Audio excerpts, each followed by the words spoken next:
L'objectif du jeu, le parc, c'est tout simplement de réussir à rapatrier dans son parc personnel les mammifères dans un zoo qui se sont lamentablement échappés.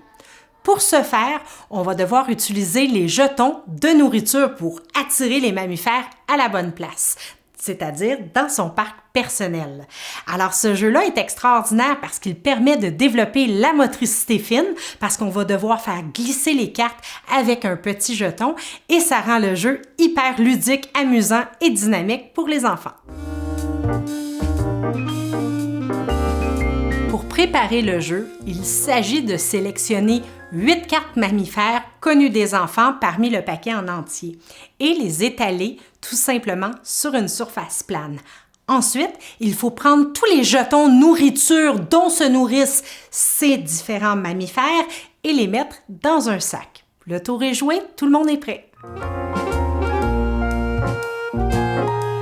Pour amorcer le jeu, tous les joueurs vont se positionner à environ 1 mètre du zoo, là où les mammifères se sont échappés.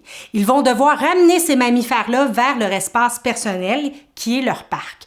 Pour ce faire, ils vont devoir piger un jeton nourriture et très rapidement, lorsque le jeu va débuter, courir à l'espace du zoo pour glisser la carte à l'aide du jeton nourriture du mammifère jusqu'à leur parc. Une fois qu'ils sont parvenus, ils doivent courir à nouveau pour aller glisser une nouvelle carte. Lorsque toutes les cartes ont été glissées vers l'espace des joueurs, les joueurs vont devoir nommer chaque animal, ce qui leur vaudra 1 point par animal nommé correctement. Ensuite, avec l'endos de la carte, ils pourront auto-valider que c'est le bon animal qui mange la bonne nourriture. Si c'est le cas, ils vont gagner encore une fois 1 point par animal. Le joueur qui a le plus de points est celui qui gagne.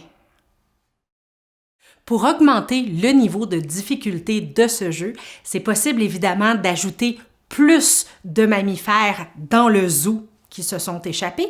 On peut aussi même ajouter des mammifères inconnus des joueurs, ce qui va corser un petit peu le jeu. Ensuite, on peut aussi demander à la fin, lorsque tous les joueurs ont rapatrié les mammifères dans leur parc personnel, de les identifier comme étant des animaux diurnes ou nocturnes, leur faisant gagner 1 point par bonne réponse. Alors, ça permet d'enrichir le jeu et de développer encore de nouvelles connaissances.